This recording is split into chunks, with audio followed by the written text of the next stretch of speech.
Between Ihor Potieria and Robert Bryczek.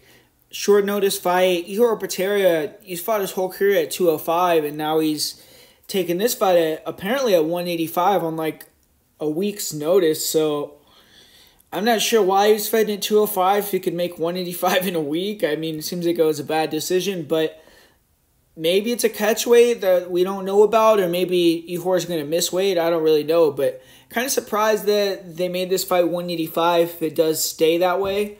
But stylistically, I mean, this should be an entertaining fight. I think it's going to be a fight that ends inside the distance most likely, and it's really juiced to be that way in terms of the odds. But you look at how these guys match up. I mean, Ihor Potieria, he's had a few UFC fights already. He hasn't really had a lot of success. He got the win over Shogun, but besides that, he's lost all three of his other UFC fights. And this can be the debut in the UFC for Robert Bryczek. But Potieria, he's still pretty young. I mean, only 27. And I do think that he's not the worst. Like, he's a dangerous striker. He just, offensively, he's good, but defensively, he leaves a ton of openings to be hit, to be countered. And I feel like his chin isn't the greatest. Like, he can get clipped, countered, get hurt. And it's maybe not even his chin isn't good. It's just he gets hit so clean over and over that not many people are going to be able to take that. And sometimes the ref will just jump it and stop it at standing TKOs.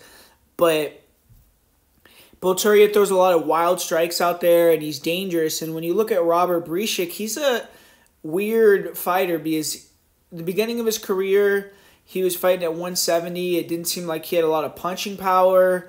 It didn't seem like he had a great chin. Like, I've seen him get knocked out, get dropped, and hurt. But he has good boxing, and he's always had good fundamental boxing.